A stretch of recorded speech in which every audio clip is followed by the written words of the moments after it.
Hey guys, my name is Aditi and I'm in Miss Pride's first period. My name is Arya and I'm in Miss Pride's fourth period, and this is our seminar podcast. We asked a bunch of our friends to fill out a Google form, and we asked them to answer some questions that we could answer in this podcast, and we're trying to see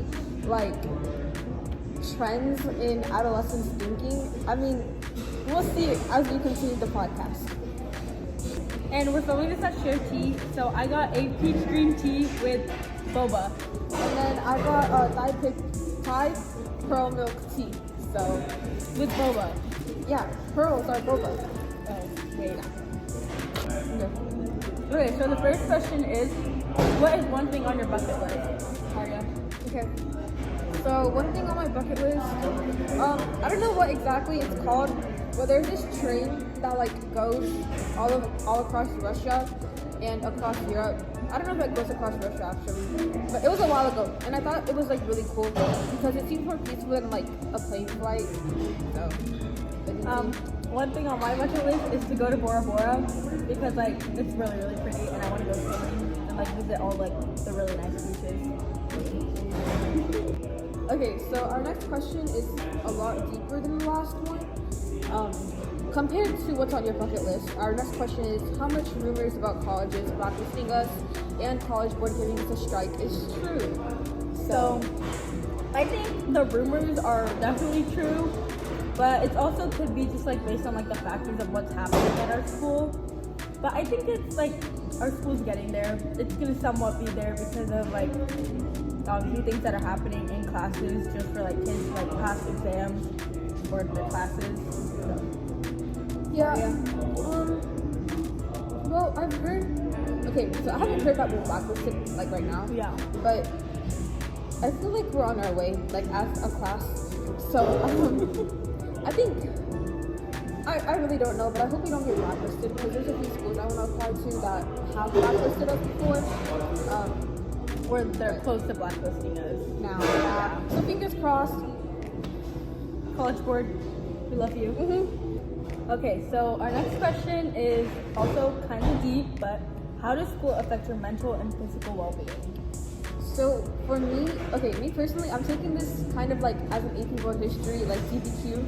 So to what extent does school affect your mental and physical well-being? I'd say to a pretty large extent actually, because especially for mental health, I feel it's just also the school that we go to, we're really competitive, and it just puts a lot of stress on people's minds. And I know we end up thinking that grades are the only thing that's going on in our life, even though that's not true. And I know I'm saying this right now, but even whenever my teachers say it, I end up not believing it. I feel they're just talking about it. But other than that, I think physical health wise, it doesn't really make that big of a difference physical health wise, but I do find myself trying to find time in my day to actually work out and keep myself healthy. So yeah. I want to agree with Arya said, and school is just in general mentally draining because on top of all the hard classes that you're taking, you get all this extra homework and all these extra outside of school classes that you have to take just to catch up on, depending on where you want to go after high school. And just the standards of you have to get good grades, your GPA matters, it's just it's a mental because it's so hard to just compete with everyone else and live up to, you have to be the number one student, but yeah. So our next question really shows a variation in our peers' thoughts. And the question is, why is the sky blue? Well, if I were to answer this, I think the sky is blue because of various reasons. Could be. You don't know the reason? The sky is blue, and why is it not clear? That's a question. Why is it not purple? Why is it not purple, Arya? I don't know. Who knows? Okay, for me, I've heard the sky is blue because it kind of is a reflection of the ocean. But then, I also don't know how much this applies to the sky being over land because it's not ocean. So I don't know, man. Sky's purple. Okay, so our next question is intelligence inherited or taught? Arya? So, me personally, I think that intelligence is actually taught, not inherited, because, okay, I don't know how to put this, but it kind of ties back into psychology's nature versus nurture debate. And I personally believe nurture has more of an effect on people because, like, for example, identical twins, yes, they may do some things the same, but overall, what they're affected by, their external factors is what really impacts them. Yeah, I want to add to that, and like people when they're born, they aren't just like automatically smart. Obviously, you have to learn and develop skills of like understanding what you're learning or what you're reading, and that's how you develop the skills to like get better grades or like learn what you're learning.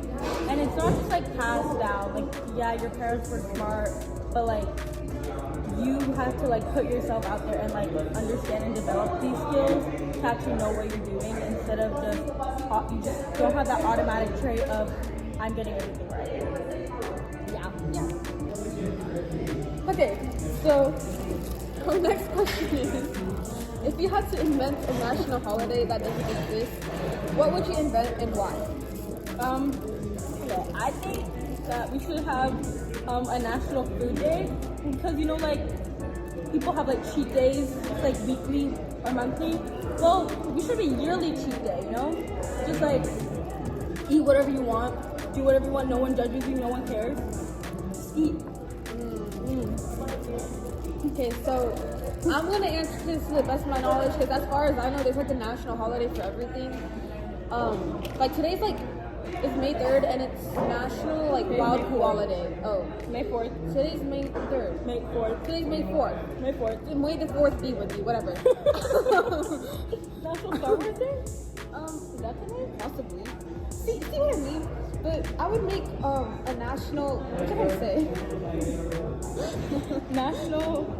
I would make a national skip school day. Yeah, because you know how seniors have a senior ditch day or senior skip day? I feel like all grade levels should get that. Because even though we have days off at the end of the grading period, we still end up doing work on those days because we tend to have a test or a quiz the day after, which I'm not gonna say anything about because I love my teachers, but skip day, please. Skip and food day combined. Okay, so our last question, super important question, is how does procrastination play a role in your life? Oh, this is deep. So, okay, procrastination plays a pretty big role in my life. I try not to do it, obviously, but I tend to find myself procrastinating on things that I don't like. So, for example, any math homework, I'll probably end up doing that on the last day. Compared to some work for clubs, I'll usually do that right away. Not all clubs, but most of the time, if I find myself procrastinating on schoolwork, I'll replace that with club work so I still feel productive. Yeah, usually when I get right when I get home from school, I just forget about everything. I don't want to do any of my homework, and I think that's not a good thing to do because the more you procrastinate, more work goes up, and that's just harder for you to do at the end of the day. But I mean, it's unavoidable because everyone just has that feeling of I don't want to do my work. I'd rather do something else that's more time. But it's important, and we should all learn not to procrastinate everything. Maybe a few things, but do your work. I think especially at the end of a grading period or something, you just kind of feel burnt out because you haven't had any breaks. The last month has been so hectic, and especially May because you have the 2 weeks of AP exams and the week right after is finals. So yeah, don't burn out. Do all your work. It's not good. Okay, now time for a little fun question. How would it feel to fall through a cloud? Personally, I think falling through a cloud would feel like cotton candy, or it could just feel like nothing and you're just plummeting through the sky and you're gonna die. So actually, I searched this up. Oh my god, I was bored. Okay, so I searched this up, and you can. Okay, if it's a really thick cloud, like those big fluffy ones. Hold on. But if it was like those big fluffy ones, you could actually end up suffocating yourself. I know, not as I would not want to delightful suffocate as we myself thought. in a cloud. I would Yeah, rather just plummet. that's a really dumb way to die. You need like a Darwin Award for that. A Darwin Award? It's basically like whenever you like kill yourself without harming anyone else in like a really stupid way. So yeah. But if you if you didn't end up suffocating yourself, I think it would be really fun. I want to go skydiving someday. So You ruined skydiving for me. well, they don't make you jump through clouds.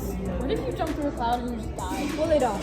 So Don't die. yeah.